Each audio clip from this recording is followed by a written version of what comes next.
All right, let's get it, let's get it. Coming straight out of Watts, California, he's been putting in the work and staying consistent in this music game since 2015. He's the voice behind the record like Outside, Ghetto, and Beat It Up, with Outside going on to rack up millions of views on YouTube and helping push his name across the West Coast. Along the way, he's worked with artists like G Perico, Blueface, T-Fly, Sada Baby, Rich the Kid, Joe Moses, and Lefty Gunplay, continuing to build his name within the culture, representing Watts and the West Coast. Ladies and gentlemen, y'all clap it up for True Curr. Make some noise, yeah. Come on, appreciate man. you for having me, bro. Come on, you already know this. When I seen you, I know we locked in, clocked in, 25 days. You know how we go. Come on, bro, man. How you feeling today, bro? Man, I feel good. Y'all energy, bro. Like, you feel me? Just like the sun, they wake you up. I endure this type of stuff. Like, you feel me? When the energy hit me, I always got a boom energy right back. Come on. That's a beautiful thing. Now, you just performed on a lot by Black Collar. How did that experience feel overall? Man, how did you feel? My bad for cutting you off, but I was just explaining to the bro, like, man, I ain't gonna hold you. I don't know if you feel it like no diddy, like, but when I'm standing right here on this mat when I'm performing, and when they performing, shout out to the Black Collar and the lot, but when they got the setup right here, and you feel me, and they performing, I really feel like the energy and the frequency and everything from that, like, and it's good energy, like, you feel me, to hear good, I mean, to hear like real beats and real instruments and stuff like that. So when I feel like that, I told bro, like, hey, bro, I don't know if you can really feel this, like how the person that's right here rapping feel this type of energy. He was like, no, I know exactly what you're saying. I want to bring more people to do this. So this is amazing, you feel me? This is a big thing, for real, for real. Come on, man, shout out to that. That's what we here to do. We putting on, man. So let's talk about Watts, California. People from Watts often carry a certain Southern influence in the way that they speak and move. And I understand your mom is from Louisiana, so that connection runs deep. At the same time, a lot of people outside of the city only hear about Watts through the stigma of rumors, and many wouldn't even dare step foot there. Speak to people about Watts, the culture, the good times, and why Watts is such an important piece to LA. Because Watts is the motherland. You feel me? Watts Ride, you feel me? If you ever heard of the Watts Ride was like something like that, was like, you feel me? I know it happened a while ago, but that's something like, you feel me, that's set in stone and like a part of the, you feel me, the whole LA, we gonna call it all history, LA right now. And that just got the biggest history, some big history, and something big in that devastating happened, you feel me? So I feel like we the motherland. It's grimy. Those projects wasn't projects before that. They probably was like, you feel me, for people, armies and all that type of shit. You know how that shit be. And then on another note, shit, it's just gutter, you know. Nobody want to go to no gutter ass spot. What do you? So what do you love about Watts, that being the motherland? It ain't no judgment for real. Well, as a kid, for real, when you get older, it's judgment all the time.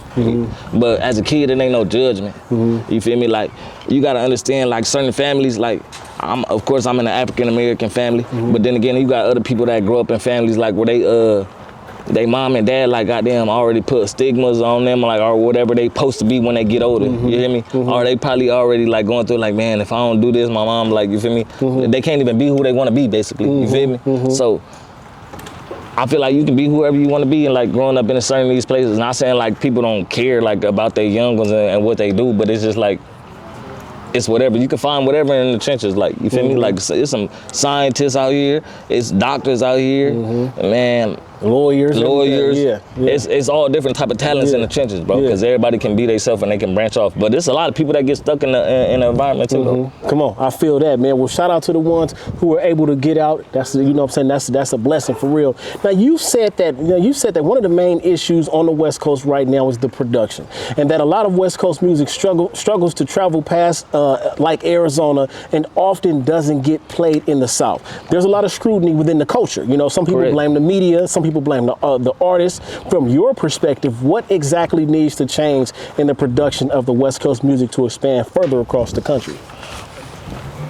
All right, now we to the solution. Because everybody always bring up a problem. I wasn't trying to just bring up the problem when I was saying that. I was just trying to put it in their face so they know what we need to do next. You feel me? So when I said that, basically the solution is really like getting on different beats, trying different things, showing different sides of us. You feel me? Because when we doing music, we not just doing it like, you feel me, to represent the next person, I damn near gotta represent myself too. So when I feel away, or whenever I feel away inside my heart on the dead ones, or inside my mind, and I feel like even if I'm heartbroken or emotional or anything like that, you feel me, to the point where it can give substance and people will feel us, not because just the beat, but because what we saying and what we going through, then we'll get further. Because there's more people that's going through the same thing. Like, say like you don't speak about like nothing that you're going through, but it's something that you're going through, and if you say it on the internet, it's a million other people going through that same thing. Yeah. All right, so transparency. Transparency. Yeah. All right, and substance as well, because now it's a feeling involved. All right, so now it's to the point where West Coast don't got no substance. We talk about like fly stuff. We want to party. We talk about left, right, left, right, left, right. You feel me? We got like easy boo bop music. You feel me? It's the truth.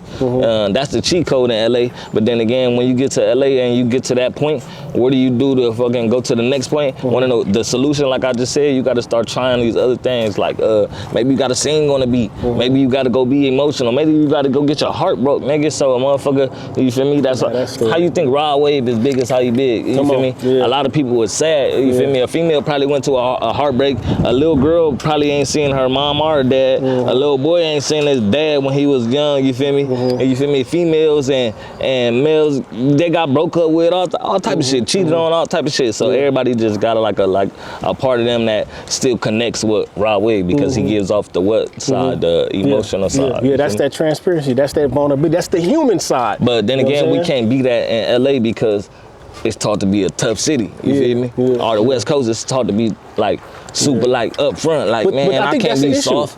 That's the issue. When everybody it is an issue. That's why the West Coast is gonna be hard to grow as much as it is. And to be 100 with you, Roddy Ricch, that's why his career took off how it was, because he was being emotional in his songs. Like he showed like vulnerability and all that type of stuff. And not only people from right here felt it, but people all over the country felt it. I feel that. Shout out to that. In 2025, you and Joe Moses collaborated on the record 5 Star. Joe is someone who's very seasoned, especially in the LA music scene. Talk about the conversations you've had with him and the things you've been able to learn from him and what that collaboration meant for you at this stage. Shout out to Joe Moses on everything, and that meant a lot for me, you feel me? Like, you gotta understand, I'm a grateful person. So anything that that somebody even above me that look down and come help me do whatever, or come look out for me and do something, I appreciate you. But on another note, that video, the song, on everything, it was a dope moment on everything. We capitalized it. We got the video done. We got the song done. It's out right now. I want y'all to go clock in 25-8 worldwide. No matter where you at, you better do that. But on a whole nother note, bro always told me like, hey, bro, once you gave him this gift, you feel me, to do music, you feel me, bro, you better not ever complain a day in your life. Wanna know why? Because there's a million people out here, or somebody that just randomly support you. You don't even got to depend on your people. So he was like, all right, bro, you feel me? I'm like, man, you right. I ain't gonna hold you. That's a bar, I could walk outside randomly. It ain't even got to be my homie, but I'm gonna run into somebody. They're gonna be like, True Car, nigga, you know who you with, nigga? You a nigga. I'll be like, damn, for real? Good looking, bro. I'm about to go make a song today. You feel me? Bro just motivated me to go do something. You feel me? To go do it again. You feel me? And that's what he just keep on saying, like, hey, bro, you feel me? You can't never like lose sight of what we going or what we was doing with this shit in the beginning of this shit, because when we get there, you feel me, a motherfucker might get comfortable and all that other extra shit, but then again, remember where the fuck you came from and remember what you didn't have. You feel me? And take advantage of your moment. Come on. And that's what a nigga needs to learn. Come on. And that's what I knew off of bro. Like, bro told me, like, nah, stand on business and just, feel me? Sometimes you gotta even say fuck some bullshit that's going on so you can just handle your business, and that's what I got off of bro. For real. Come on, shout out to Joe Moses, man. Now we've got to talk about the things people don't see. When you dropped Outside, which now has over 7 million views on YouTube, you were actually sleeping in a garage and choosing to invest your money into promotion instead of luxury. You've also talked about sleeping in studios while chasing this dream. Walk us through that time. What was your mindset, and what did those sacrifices teach you about who you are as an artist today? That studio I lived in, mama, what we was talking about, I was talking about, it was like this big, the size of the rug. I had like, you know, the little fold-out couches, the futon. The futon. Yeah. It was 3 homies. They had cribs. I ain't had no crib at the time because I had just lost my crib downtown LA. So, and it was me and the bitch. We were standing there, you feel me? But I was recording every day. And then at a point in time, it was like I had recorded the song Outside, so I had got out of that studio and then moved back to LA. But when I moved back to LA, I ain't have it figured out because I ain't had no spot again. So I had to go link with some people. I'm not asking nobody nothing on everything. You feel me? Somebody came to me and I was just going to their studio and he was like, bro, where you be going? Cause you be thugging it. Like you be recording all day. Like you just be in the studio. I'm like, yeah, I ain't tripping. And he be like, bro, if you want to, you can stay here tonight. I'm like, all right. And then I probably did that like two times. And bro was like, hey bro, where you got to go? I'm like, shit, I'm thugging it, nigga. Until this shit come right, nigga, I'm not doing nothing. You feel me? I'm not putting my money into this, none of that, and unless it's gonna make sense or if it's something that's gonna help me build to where I'm trying to go in my future. And bro was like, shit, nigga, here go the keys to the fucking shop, nigga. Fucking stay in the shop, nigga. If you got to, nigga. And I was leaving to a bitch house probably. You know, nigga always got a bitch or something or two. Feel me? I'm leaving to a bitch house, gonna go take a shower, come back to the shop and go, you feel me, sleep or whatever it is, go record or go get busy in the middle of the day, you dig? Well, shout out to that, yeah. That shit build my motherfucking character and my motherfucking strength though, nigga. I ain't never going back, nigga. Come on, man, shout out to that. Now, we did see the situation with Wack 100. However, putting that aside for a moment, what are some of the valuable lessons or moments he shared with you that you feel you'll always apply for the rest of your career? Don't play with me. Stand on business. Nah, that's it and that's all on everything. Yeah. Even though me and bro had an altercation, y'all gotta understand, I'm gonna be 100 with you. Like, the fuck a internet thing, like, you feel me? When two people can have a grown up conversation.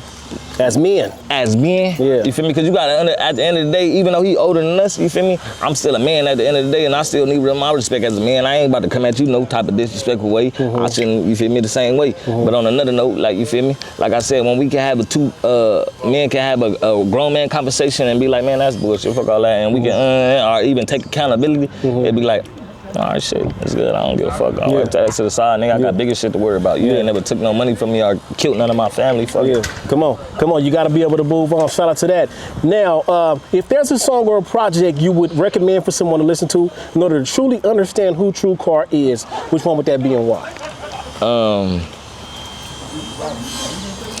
I dropped a tape with T-Fly. I ain't gonna hold you. I want people to listen to that just because, like I was just saying, like, I don't never like show my, like, I ain't gonna say like I'm just a hard person or I'm super gangster. I'm not none of that. Don't ever expect me to be none of that. I'm probably stand up, like I'm a stand up person or a stand up man, but I'm never like that type of person. But on another note, like I just wanna show y'all like that I got like a different side of me. Like even when it comes soft, like I can be loving, even if it's to a female, even for my homies. I can be loving for my peoples. You feel me? I just show love. I'm a loving type of person. I can give you some game, or it can be either or whatever it is. That's how I just show my love. You feel me? So I tell people to listen to True Fly. True Fly, yeah. Shout out to T-Fly. You know what I'm saying? He has been on the Lot by Black Collar and went crazy.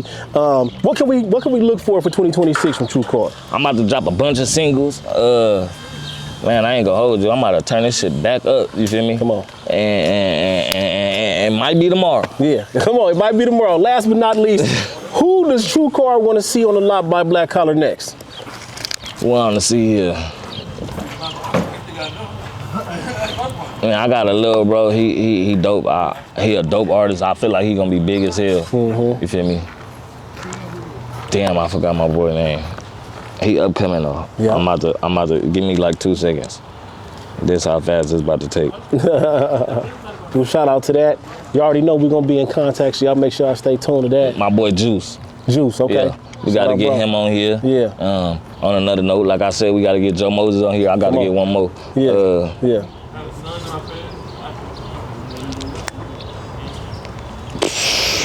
Who should we get up here? Let's get Bravo the Bag Chaser up here too. Come on. Okay, shout out to that. Yeah. Come on, it's the West Coast, it's the best coast. True Curr. You already know what time it is. Just went crazy. The lot where it's hot, West Side. Yeah. Fuck up. My dog. Love, you already know.